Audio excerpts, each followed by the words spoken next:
and welcome to Sked Live. I'm your host, Zach Weiler, and here's what's making news now. Commuting students are being faced with a challenge: risk the roads or miss class. Dangerously snowy conditions are making it difficult for off-campus students to make their way to school. Humber College has insisted that schools stay open regardless of the danger that the commute may present. Canada has reported a loss of 88,000 jobs in January alone. Most of these are in part-time employment. These positions are important to students, and losing a job only makes the financial burden of schooling worse. Some analysts say that it's the amount of jobs gained in 2017 that led to this decline, which has been the steepest single-month drop in 9 years. Philippine President Rodrigo Duterte announced today that he ordered the military cancel a $233 million deal with Canada. The deal had Canada selling 16 helicopters to the island nation.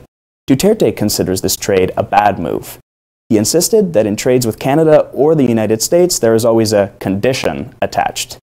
Canadian Trade Minister François-Philippe Champagne said that Duterte's comments were troubling and explained that maybe he was confused by the end result of the trade. Now, to Sophie Odgers for sports. Thanks, Zach.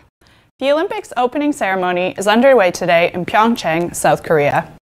Organizers say it is the largest Winter Olympics yet, with 92 participating nations. Both North and South Korea are marching together under one flag, offering hope of a breakthrough in tense relations between the opposing regimes. Kim Yo-jung is in attendance. She is the first immediate member of the Kim family to visit the South since the Korean War in 1950. Canada is in first place after the opening day of the figure skating team event in Pyeongchang. Two-time world champions Megan Demel and Eric Radford scored a 76.57 in the team event, second to Russia, giving us 9 points. Patrick Chan placed third in the men's short program despite his falls, scoring 8 points. This puts us in a first-place lead ahead of the US and Japan, respectively.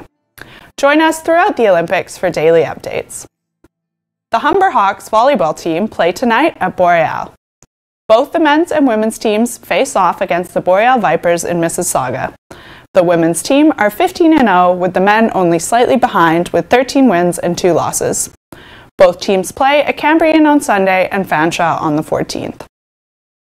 The NBA trade deadline ended at 3 p.m. yesterday with a few big changes.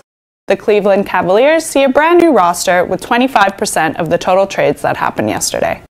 Isaiah Thomas has left the Cavs for sunny LA after stumbling to live up to his 5th-place MVP vote last year.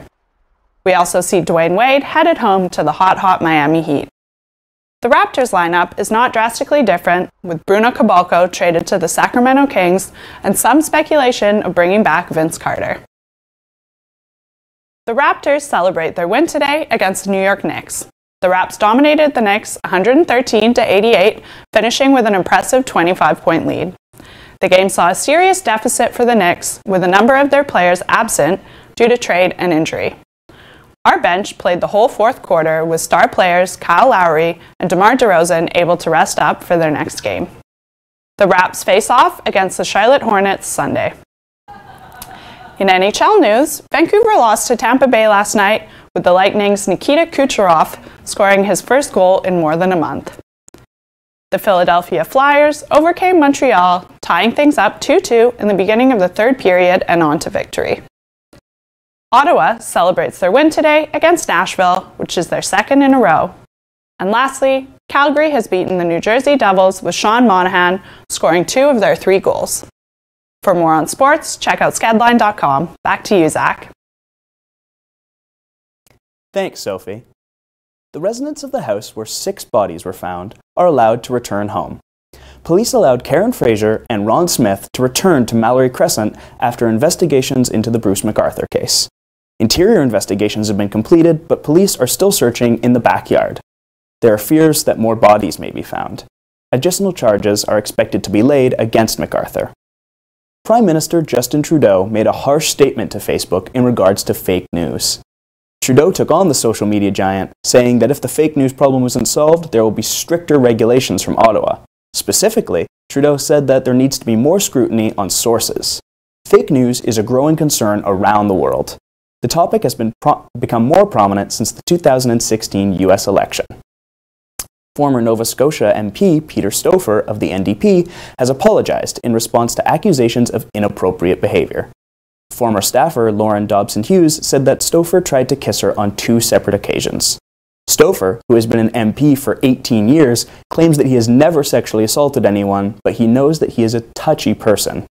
NDP leader Jagmeet Singh says that he is deeply disturbed by the allegations.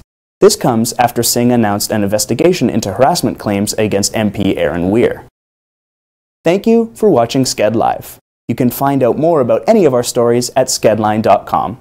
For Humber Skedline, this has been Zach Weiler.